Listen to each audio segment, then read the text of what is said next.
Hola, ¿qué tal? Saludos, bienvenidos a un nuevo capítulo aquí en Cine y Basket TV. Hoy para hablar de baloncesto y para hablar de un equipo absolutamente histórico en la NBA, un equipo que logró dos campeonatos, uno de ellos de una manera absolutamente milagrosa, con jugadores inolvidables. Hoy vamos a hablar de los Houston Rockets, campeones en las temporadas 93-94 y 94-95 de la NBA. Y sería justo empezar con ese año 1984, donde la gran estrella de este equipo, Hakeem Olajuwon, llegaba a la liga. Número uno del draft, procedente de la Universidad de Houston, se quedaba en casa y los Rockets lo seleccionaban para que formara un dúo que se presumía iba a marcar una época junto con Ralph Sampson. Estos dos jugadores serían conocidos como las Torres Gemelas, ya que Olajuwon estaba en 2.13 y Ralph Sampson en 2.24. Este dúo, que parecía que podía conseguir varios títulos, solamente disputó la final del año 1986, que perdieron por 4-2 ante los Celtics, ya que 2 años después, en la temporada 87-88, el equipo directamente se descompuso, ya que la paciencia de los directivos de los Rockets terminó por traspasar a Ralph Sampson. Sampson, quien había tenido múltiples problemas con el entrenador Bill Fitch, vio como sus alas eran cortadas, ya que un jugador de 2.24, que tenía la capacidad de botar, de tirar de fuera y de pasar como un base, pues vio que el conservador estilo de Bill Fitch se lo impedía.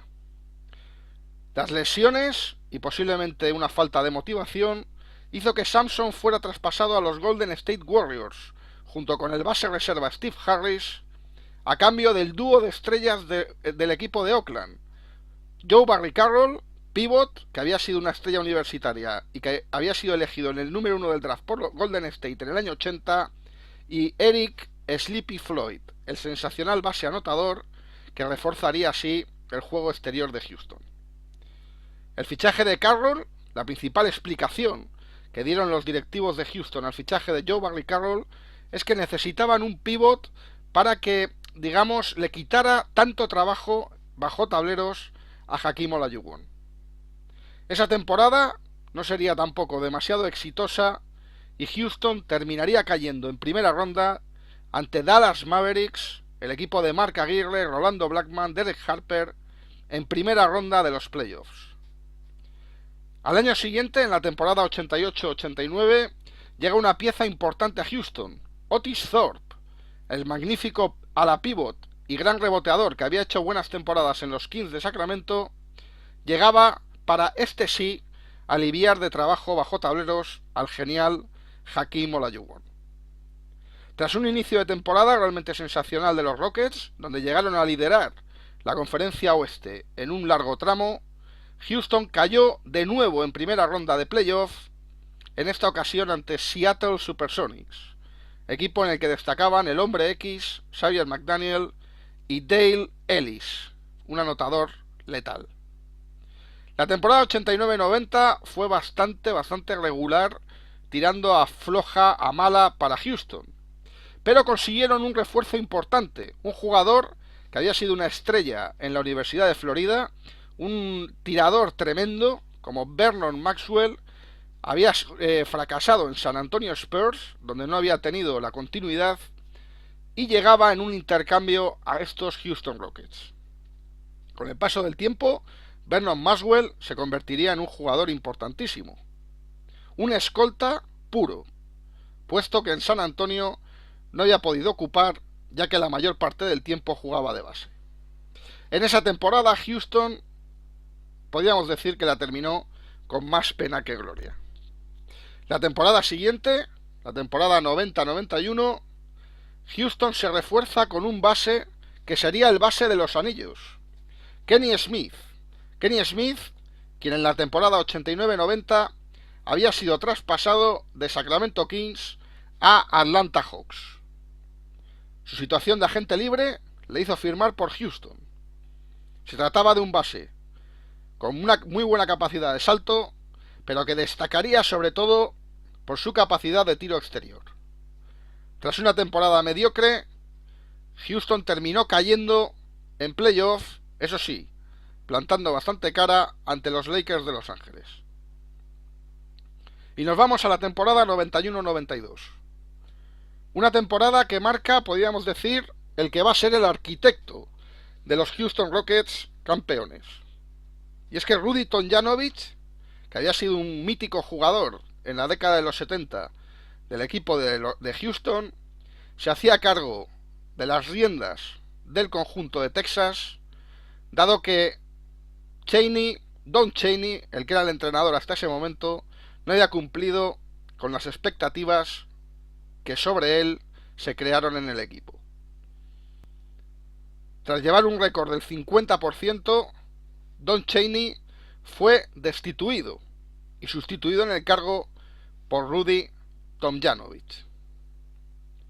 La temporada fue mala, pero al menos Houston logró terminar con más victorias que derrotas.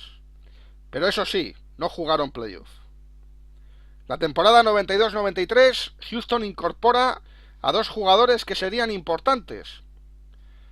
Robert Horry, su elección en el draft, un alero con un físico muy delgadito, pero una gran capacidad defensiva, y que luego con el paso de los años, como todos nos acordamos, destacó por esa sangre fría que tenía en los playoffs, era la primera elección de Houston para reforzar el puesto de alero. Horry destacaba sobre todo al principio por sus mates y por su explosividad. Y es que recordamos que en la época, sobre todo destacaba en aquellos 10 mejores jugadas del año, de la semana, donde Horry solía aparecer prácticamente todas las semanas. Otro jugador que llegaba a Houston esta temporada 92-93 era Cal Herrera, el venezolano, un jugador que había pasado por el Real Madrid en la temporada 90-91, que había pasado por San Antonio, donde no había tenido muchos minutos, y que fichaba por el equipo de Houston. Los Rockets parecían un equipo realmente sólido, y con actuaciones tremendas en el tiro exterior de Vernon Maxwell y Kenny Smith, y sobre todo con esa figura Hakeem Olajuwon, que estaba a un nivel realmente tremendo, se presentaba como un equipo durísimo, en una durísima, por otro lado, conferencia oeste. Recordemos que esa temporada 92-93 fue la del paso del gordo Barkley de los Philadelphia 76ers a Phoenix Suns, o de aquellos Seattle Supersonics maravillosos de Shawn Kemp, Gary Payton, Ricky Pierce o Eddie Johnson. Además, esta fue la última temporada de Michael Jordan antes de su primera retirada. Houston se mete en playoff en primera ronda contra unos sorprendentes Ángeles Clippers, unos Clippers que se habían reforzado sobre todo con Mark Jackson de base y con Larry Brown de entrenador. Les fuerzan 5 partidos y al final, en un quinto partido terrible, Houston consigue eliminar a Clippers. Y en semifinales de conferencia, un coco, Seattle. Seattle era una plantilla larguísima en ese momento en la liga, un banquillo sensacional, un quinteto magnífico, una explosividad en el juego tremenda. Además, Seattle se había reforzado a mitad de temporada con el fichaje de Sam Perkins, y Seattle eliminó en semifinales de la conferencia oeste a Houston Rockets. Y nos vamos a la temporada 93-94, la temporada donde Houston consigue el anillo. Una temporada en la que Michael Jordan se había retirado. Chicago, como sustituto de Jordan, por así decir, y entre muchísimas comillas, ficha a Pete Myers, que era un jugador que al menos conocía la ciudad de Chicago y conocía el equipo, ya que había jugado años antes. Un Scottie Pippen que estuvo imperial a lo largo de toda la temporada. Era de lo que todo el mundo hablaba en verano, la marcha de Jordan, de lo que todos hablaban en pretemporada, sobre todo, que fue cuando Jordan tomó la decisión de retirarse, toda consecuencia de la desgraciada muerte de su padre. Pero un inicio de temporada de un equipo que empezó arrollando, copaba todos los titulares deportivos en Estados Unidos. Y es que los Houston Rockets empezaron la temporada con un 15-0. Ganaron los primeros 15 partidos de la temporada. ¿Qué refuerzos tenía Houston este año? Pues a priori eran jugadores no demasiado conocidos. Mario Eli, que es cierto, había jugado en Golden State, la temporada anterior había estado en Portland, anteriormente de esto se había recorrido medio mundo jugando en Portugal, en Irlanda, en varios países. Reforzaría el banquillo de Houston con sus magníficos tiros. Y el otro fichaje realmente sorprendente que hicieron los Rockets este año fue el de Sam Cassell, un chico que llegaba procedente del draft con un tiro realmente sensacional, un jugador con una capacidad realmente tremenda y que, al igual que sucedió con Robert Horry, era gente que no se echaba atrás. Era gente que cuando el balón quemaba, cuando el partido se ponía difícil, lo anotaban todo. Fue una gran sorpresa Sam Cassell y Houston se juntó con una plantilla que daba la sensación de que podían dar más de un susto. Y así fue. En los playoffs, Houston estuvo realmente a un nivel tremendo, con un Olajuwon que no solamente había destacado en el juego ofensivo, con unos promedios absolutamente galácticos, sino que incluso había destacado en defensa, ya que era uno de los jugadores que más balones había robado de toda la liga. Houston Rockets, así pues, se clasificó con el segundo mejor récord en la conferencia oeste y tuvo como rival a un equipo que estaba, podríamos decir, dando los últimos coletazos. Los Portland Trail Blazers de Clyde Drexler, un equipo que había disputado 2 finales y que llegaba, podríamos decir, de vuelta de todo. Portland además había deshecho del que era su pívot titular, Kevin Duckworth, lo había traspasado a Washington por Harvey Grant y era un equipo que jugaba prácticamente sin pívot, por lo cual imaginaos la escabechina de Olajuwon que le sirvió a Houston para ganar la eliminatoria por 3-1. En semifinales, de esta primera ronda me gustaría destacar la tremenda eliminatoria entre Seattle y Denver. Seattle, que había sido el mejor equipo en liga regular, un equipo absolutamente tremendo, como hemos dicho, que además este año se había reforzado con Kendall Gill y Detlef Schrempf, tenía el mejor récord de toda la liga, era el gran favorito para conseguir el título.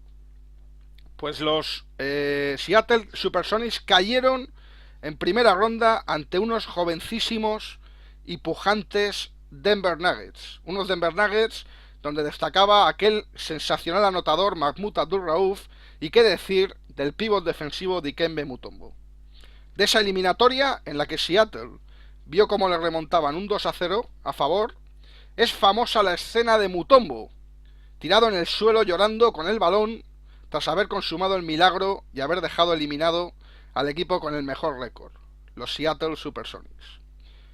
En la siguiente ronda, Denver le daría guerra total a Utah, los Utah Jazz de John Stockton y Karl Malone, que se habían reforzado con Jeff Hornacek, y tras 7 partidos tremendos, Utah pudo finalmente tumbar a Denver Nuggets.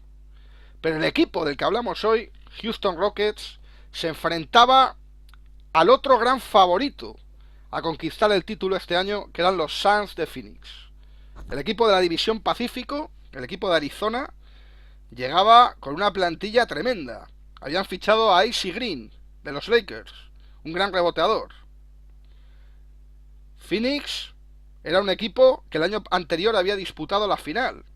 Y es cierto que habían tenido problemas con el que había sido su gran novato estrella, Richard Dumas, la estrella fugaz, Richard Dumas, porque este había recaído en problemas que había tenido con drogas y le perdieron durante toda la temporada.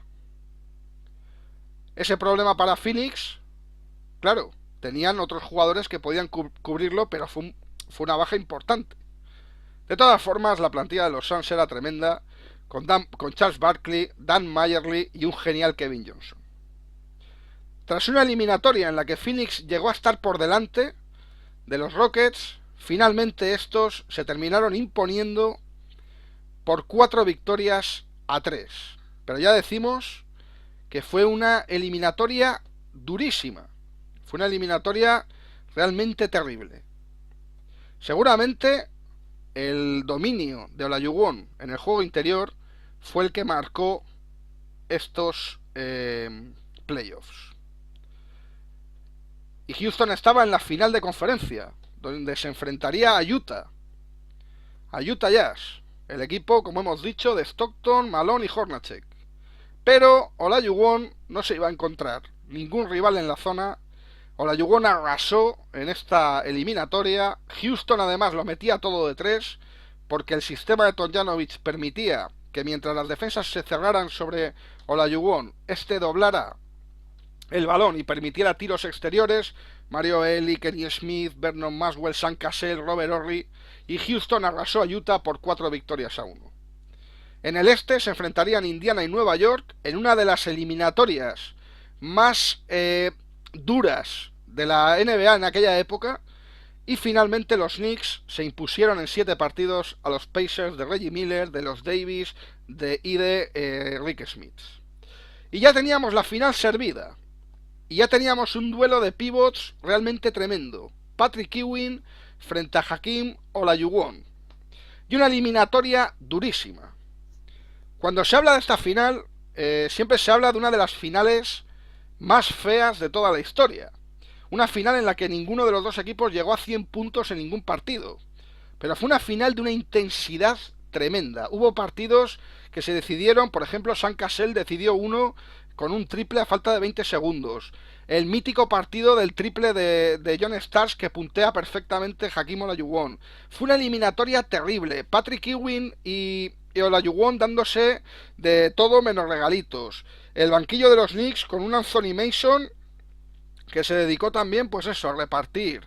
La eliminatoria fue durísima. Había muchos parciales donde no había anotación, había minutos donde había muchos fallos, muchos rebotes, mucho juego sucio, mucho barro, y finalmente Houston consiguió imponerse. Houston ganó esa final, una final en la que, por cierto, los Knicks se llegaron a poner 3-2 a favor, y los Rockets se proclamaban por primera vez en la historia campeones de la NBA. Y nos vamos a la temporada 94-95. Una temporada difícil para Houston. Lo habían conseguido el título. Decidieron mantener la misma plantilla. Pero la temporada no fue en absoluto como ellos se podían esperar. Muchos problemas, sobre todo Vernon Maxwell, quien tras enfrentarse con un aficionado fue sancionado. Luego problemas de lesiones, problemas de muchos tipos. E incluso se decía que había un ambiente pues regular en el vestuario. Provocaron que en el mes de febrero los Rockets tomaran una drástica decisión. Traspasaron a Otis Thorpe y los derechos de Marcelo Nicola. Sí, Marcelo Nicola, que estuvo aquí en España jugando en Vitoria, en Barcelona, el jugador argentino, el magnífico jugador argentino que nunca jugó en la NBA. Pues sus derechos junto con Otis Thorpe se fueron a los Portland Trail Blazers a cambio del tirador Tracy Murray y sobre todo, de la gran estrella de Portland, Clyde Drexler, amigo personal de Olajuwon, compañero universitario de Olajuwon en Houston. Pues Drexler volvía a casa y formaría ese dúo tremendo con Olajuwon. En ese momento la temporada de Houston les hacía incluso ver cómo peligraban los playoffs. Y además el traspaso generó muchísimas dudas, porque los principales analistas veían a Houston con un equipo con problemas en el juego interior. Veían que Olajuwon estaba demasiado solo. De hecho, en muchos de los partidos jugaba de titular Pete Chilcutt, jugador de la Universidad de Carolina del Norte, un jugador blanco que no destacó nunca, era un jugador que venía de la CBA, había jugado en Detroit, y Pete Chilcutt jugó varios partidos de titular. Luego veremos que cambia el quinteto Tomljanovic en playoff, y hizo un cambio realmente sensacional. Esa temporada 94-95 ve la vuelta de Michael Jordan, quien regresa en un partido que, pues fue una locura ante los Indiana Pacers. Jordan volvía tras estar retirado y jugar al béisbol con el número 45, que era el número que había utilizado en ese deporte. Había gente que se preguntaba si a Jordan le daría tiempo de hacer a los Bulls de nuevo campeones. Pero los Bulls eran un equipo distinto. Sobre todo porque Horace Grant, el que formaba ese gran trío con Jordan y con Pippen, había decidido irse al gran equipo que se presumía en esa conferencia este, los Orlando Magic. Horace Grant reforzó al equipo de Orlando, a los jóvenes y pujantes Orlando Magic de Penny Hardaway y Shaquille O'Neal, y formaría un dúo tremendamente sólido con O'Neal. Houston, que tuvo una temporada, ya hemos dicho, muy complicada, se clasifica para los playoffs casi a última hora con un triple, y gracias a un triple de Clyde Drexler en un partido contra Denver desde 9 metros. Los playoffs se presentaban difíciles para el equipo de Houston. Y además se presentaban más difíciles cuando Houston se clasifica únicamente con el séptimo mejor récord a esos playoffs. 7/8. Houston, si quería volver a ser campeón, tendría que superar todas las eliminatorias con la ventaja a campo en contra, algo que parecía absolutamente imposible. Y estaba servida la primera ronda. Houston Rockets se enfrentaría a Utah Jazz.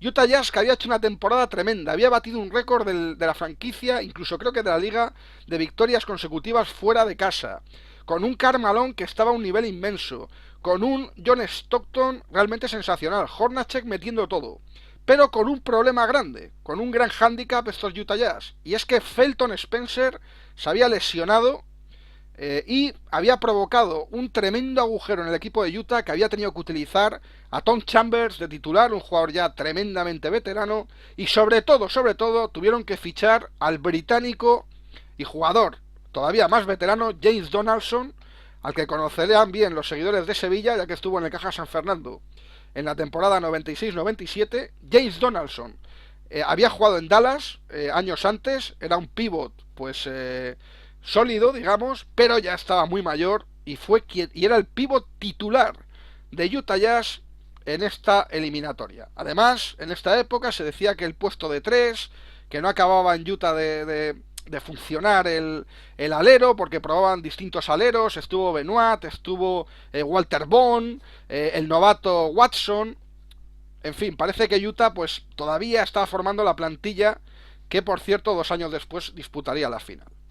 Tras una eliminatoria durísima, Houston Rockets se afrontaría el quinto partido en Utah con el ambiente que todos los aficionados recordaréis que había en los años 90 en ese estadio de los Utah Jazz, y Houston obró el milagro. Houston eliminó, dejó fuera a los Utah Jazz. Houston eliminaba a Utah. Utah, imaginaos, claro, el récord, la temporada que había hecho tremenda, pero claro, verte en primera ronda contra el campeón. O sea, ganas, tienes el segundo mejor récord de la conferencia oeste y el regalo que tienes es enfrentarte al campeón. Cambios en estos Rockets. Pues por ejemplo, Robert Horry, ya hemos dicho, un jugador físicamente muy delgadito, pasa a ocupar la posición de 4. Pasa a ser un ala pivot. Aquí, claro, se las tuvo que ver con Karl Malone. Pero Horry, que tenía un magnífico tiro y que además era un jugador muy eléctrico en su juego, provocó un gran daño.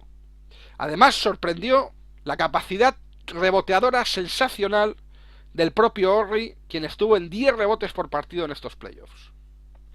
De esta primera ronda, destaquemos también que de nuevo Seattle Supersonics, en esta ocasión no con un récord tan bueno como la temporada anterior, vuelve a caer en primera ronda.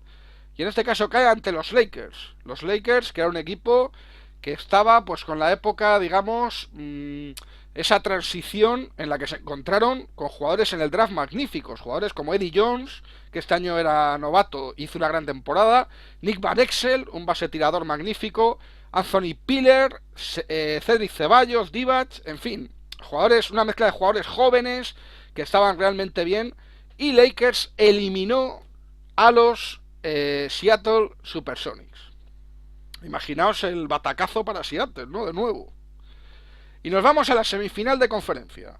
En esa semifinal de conferencia, Houston se enfrentaría a Phoenix Suns. De nuevo Phoenix, de nuevo el gordo Barkley, de nuevo Kevin Johnson, de nuevo Dan Mayerly, de nuevo AC Green. Y encima Phoenix tenía grandes refuerzos. Waymon Tisdale, que había sido una máquina anotadora en los Sacramento Kings, reforzaba el banquillo de los Suns. Y además, el terciopelo azul, como lo llamaba el añorado Andrés Montes, Danny Manning, llegaba también para mejorar ese banquillo. Hablo de memoria, creo recordar que Danny Manning estaba lesionado en esta eliminatoria. No sé si jugó partidos, si jugó tocado, no recuerdo, pero sí que tuvo muchos problemas físicos. De hecho, la característica principal de Danny Manning, aparte de su extraordinaria calidad como jugador, fueron la cantidad de desgraciadas lesiones que tuvo. Bueno, Phoenix tenía sangre en los ojos en esta eliminatoria. Los jugadores de los Suns querían venganza, querían dejar fuera a los Houston Rockets, que los habían eliminado el año anterior. Y Phoenix, con un baloncesto arrollador, con un Kevin Johnson, un Charles Barkley tremendos, se pone 3-1 en la eliminatoria. 3-1 a favor de Phoenix. Parecía que los Suns, este año sí, por fin, Charles Barkley iba a conseguir el título. Pero los Houston Rockets eran un equipo que no estaba dispuesto a dejarse derrotar tan fácil y lograron empatar la eliminatoria a 3. Los pequeños de Houston anotaban todo de fuera, merced sobre todo a las defensas imposibles que tenía que hacer Phoenix sobre Olajuwon. Y es que el gran problema que tenía Phoenix en esta temporada era el de los pivots. Joe Klein y Danny Chase no parecían demasiado para enfrentarse con el genial pívot nigeriano.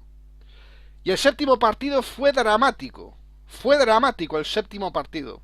Fue un partido que tuvo de todo. Cambios en el marcador, canastas espectaculares, juego sucio, marrullerías, tuvo de todo. Drexler metiendo mates tremendos, Olajuwon al poste bajo, sacando canastas y personal, Barkley anotando de todas las maneras imposibles, y el partido llega a decidirse al final. Y al final se decide, os acordaréis todos, con el beso de la muerte. El beso de la muerte de Mario Elie, quien recibe el balón en un lateral, en ese lateral donde estaba el banquillo de los Suns, anota el triple y automáticamente se besa los dedos, levanta los dedos en señal de victoria, el beso de la muerte de Mario Elie, y los Rockets dejaban fuera a los Phoenix Suns, no solamente ganándolos con la ventaja campo en contra, sino además remontando un 3-1 en contra, algo tremendamente imposible. Y ahora nos vamos a ir a la final de la conferencia oeste. Houston Rockets se enfrentaría en una eliminatoria loca, totalmente loca, a los San Antonio Spurs, que tenían al mejor jugador de la liga en ese momento, el que había sido MVP, David Robinson. Pero ¿qué más tenía San Antonio? San Antonio se había reforzado con muchos veteranos de una calidad evidente. Jugadores como Doc Rivers, Jack Person, seguían el equipo Terry Cummings y sobre todo, un hombre que cogía 16 rebotes por partido, que tenía los pelos de colores, que tenía tatuadas hasta las uñas. El gusano Dennis Rodman. Un dúo tremendo, Dennis Rodman y David Robinson. Pero también un entrenador, Bob Hill, que parece que no se terminaba de llevar del todo bien con sus jugadores. San Antonio tenía el mejor récord de toda la liga. Y tras jugar los 2 primeros partidos en su casa, se produce un hecho absolutamente insólito y tremendo. Houston gana los 2 primeros partidos en San Antonio. Sí, como lo habéis oído, los Rockets estaban ya hartos de tener que remontar eliminatorias y aquí querían dar un puñetazo encima de la mesa. Y los 2 primeros partidos en San Antonio los ganan, de una manera además contundente y sensacional. La eliminatoria viaja a Houston y los seguidores de los Rockets portaban escobas. Escobas haciendo alusión a eso del sweep que dicen en Estados Unidos, el barrido. Todo parecía, incluso la propia prensa decía que los Rockets iban a barrer a los Spurs. Pero, oh sorpresa, San Antonio gana los 2 partidos en Houston. Tremenda eliminatoria. Houston gana los 2 primeros fuera de casa y ahora San Antonio les devuelve la jugada. Quinto partido en San Antonio. ¿Qué pasará? En el quinto partido, Olajuwon se dispuso a bailar, puso el tocadiscos, se puso los zapatos de claqué, se puso el frac, empezó a bailar, Robinson no le encontró por ningún lado, Olajuwon se salió en ese quinto partido, destrozó a Robinson y destrozó a los Spurs. Y ya en el sexto partido no hubo ningún tipo de historia ni ningún tipo de película. Olajuwon volvió otra vez a destrozar a los Spurs, ayudado por un gran Clyde Drexler y esos magníficos Sam Cassell y Robert Horry, y Houston volvía por segundo año consecutivo a la final de la NBA. ¿Quién estaría esperando al equipo tejano? Pues nada más y nada menos que los Orlando Magic, de Penny Hardaway, de Shaquille O'Neal y de Horace Grant. Orlando se había impuesto a unos durísimos Pacers en la final de la conferencia este. El primer partido fue tremendo. Tuvo muchísimos cambios en el marcador. Se ponía uno por delante, automáticamente remontaba el otro. Fue tremendo. Y finalmente, el partido se tiene que decidir en los últimos instantes. Y se decide de una manera increíble. Ganaba de 3 Orlando y el señor Nick Anderson, el escolta, el magnífico jugador de Orlando Magic, falla 4 tiros libres consecutivos. 4 tiros libres consecutivos falla Nick Anderson. Ganaba de 3 Orlando. Esos 4 fallos consecutivos provocan que Kenny Smith, con un triple, fuerce la prórroga. Y en la prórroga, Olajuwon, con un palmeo en el último segundo, decide ese primer partido que, según todos los expertos, marcó la eliminatoria. Houston dejaba fuera a Orlando, le dejaba KO mentalmente. Orlando no se supo levantar de esa primera derrota, no se supo levantar de esos 4 tiros libres de Nick Anderson, no supieron afrontar ya el resto de encuentros, y Houston en 4 partidos barrió a los Orlando Magic. Y esa frase mítica de Rudy Tomjanovich, cuando coge el micro después del cuarto partido, cuando el periodista pues le viene a preguntar que hombre, que lo que habían hecho que era algo tremendo, que era algo milagroso, y Tomjanovich dijo aquella frase: nunca desprecies el corazón de un equipo campeón. Frase absolutamente histórica. Y ya vamos a comentar por encima lo que fue la temporada siguiente, la 95-96, donde estos Rockets se refuerzan pues de una manera muy curiosa. Mark Bryan, que era un ala pivot que venía de Portland, de ser suplente en Portland, ficha para ser titular. Y luego Rudy Tomjanovich, a quien gustaba mucho de fichar a jugadores de la CBA y jugadores desconocidos, ficha jugadores como Erlich Lekasner, que sorprendió muchísimo en esta primera temporada, ficha a Alvin Hex, ficha a Sam Mack, que fue un jugador que luego tuvo una carrera interesante en la NBA, y ficha a Melvin Booker. Melvin Booker, que era es el padre de Devin Booker, de Devin Armani Booker, la estrella actual de la NBA. Houston tuvo una temporada bastante regulera, temporada en la que vuelve Magic, recordemos, la 95-96, la primera de Sabonis en la NBA, la de récord 72-10 de Chicago, hasta que lo batió Golden State años después, y Houston elimina a Lakers de Magic en primera ronda 3-1, pero cae en las semifinales de conferencia ante unos Sonics que esta vez venían rabiosos, llegarían a la final de la NBA. Seattle 4-0 tumbó a Houston.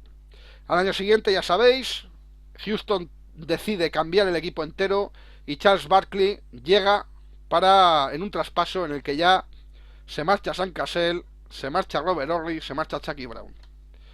Esta ha sido la historia de los Houston Rockets del bicampeonato. Espero que os haya gustado.